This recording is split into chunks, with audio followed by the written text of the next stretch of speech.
So I'd like to shift gears into a little bit of just the dream aspect. So um, going back to this dream a little bit, I hold that the dream contains a description about the type of person we're to become. Yeah. Have you seen that for yourself, You know, I think it's interesting. or a hint of it? Yeah, well, there's a writer by the name of Howard Thurman, and he talks about the dream. And actually, one of the miracles that he says is that an individual will actually become his dream.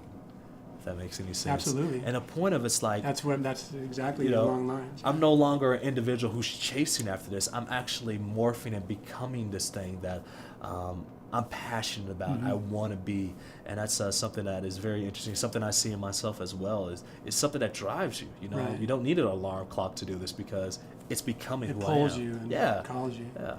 Is there a characteristic specifically that it called you to that you're starting to see in yourself?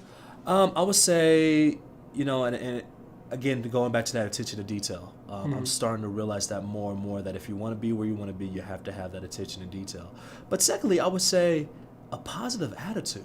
And I think that's something that you could lose a lot. I mean, this world will definitely beat you down. I mean, a lot of times journalism will just beat you down. You know, the business will, life in general. Right. But you know, one thing that a mentor of mine, Dr. Jerry Gibson, who had the opportunity to speak to Bill McCartney about the Promise Keepers, is he says, you can control your emotions and you can always keep a positive attitude and nobody can take that away.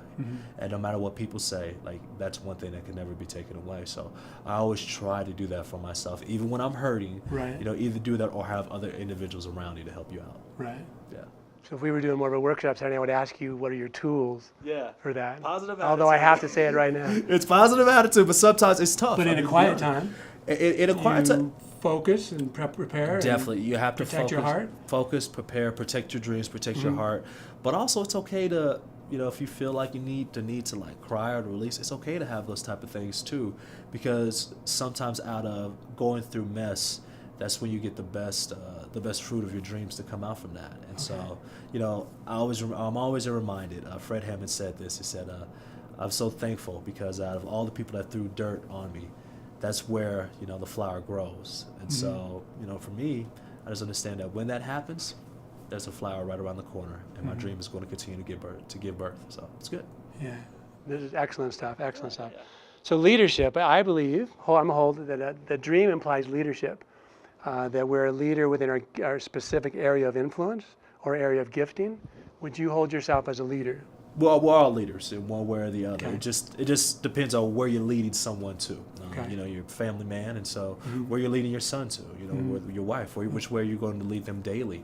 And when you walk into, whether it's the newsroom or whether it's, you know, do a dentistry or, you know, have a camera crew, they're following your lead. They're picking up on small things about you, and they're going to say, "Is this the individual that I want to follow or not?" So whether we understand it or not, every day that we're a leader. And also every day it's like the first impression walking through that door. Right. So it's when you think about those aspects, there's two things you have to understand. Number one, what happened yesterday is yesterday. You have to leave that behind, whether good or bad.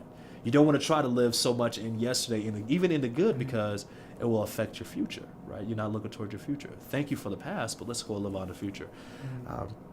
And then number two, if things have gone wrong, again, put that in the past and walk towards your future, because time is still ticking. And what happened in yesteryear should not affect you now. The clock is still running. Clock is still running. Excellent. Yeah. So we talked about the leadership aspect. Also, a dream contains the area of skill set or of new learnings that need to happen. Have you seen that in your walk? Yeah, definitely. One of the things within, you know, my new skill set is, you know, timeliness is one of the biggest things I had to learn about. I mean, let's be honest. And you know, a friend of mine told me this, and I love it. Is he said, you know, Justin, when you get to a certain point, you know, people say time is money, but it's more valuable than that. He said, my time is valuable. We can make money wherever, but my time is valuable. And that's the biggest thing that you start to understand is, you know, it's no longer to say, hey, I'm sorry for being 5-10 minutes late. It's like, no, everybody's time, everybody's moment on earth is extremely valuable. And I think that's one of the biggest things is for myself learning is that, hey, Justin, David, your time is valuable. You know, my time is valuable. Anybody listens to this, their time is valuable. Let's not waste it. Let's be productive and do something great with it. Making the most out of at each time. And then also, I hold that the dream gives us, as far as deciding between choice A or choice B, it gives us an agenda or direction. Have you seen that for yourself? It does. One of the I won't say the worst, but one of the saddest things is to see a person who has given up on their dream. Um, it's almost like a person kind of dies a little bit on the inside, because it's what gives you, it's that spark, right? It's that power, it's that flame, it's that, man, I want to do this. There's a reason why I want to do this. And it's birthed inside of you. And when an individual gives up on that, that's very, very tough. Right. So definitely just having that spark again to follow your passion, follow your goals. And people say, well, this is reality. Well, what does that mean, right? But again, it's putting out the fires of what can stop your dreams, whether it's fear, whether it's, people saying this is reality or things like that. You have to be strong and hold on to that. Differentiate maybe what their reality is versus what you believe reality could be. One thing that I love, and it's funny because I'm telling you this, and to be very honest, I'm saying a lot of this, but in a lot of this, I'm kind of speaking to myself. It's like a third-person conversation, right? Well, I'm loving it because I'm getting so much out of just hearing it. It's and that's why we need each other. It is. And surround ourselves with people that can lift you up. Who will always speak into your life. And, somebody told me this, and they said, Justin, it's none of your business, of what other people think of you.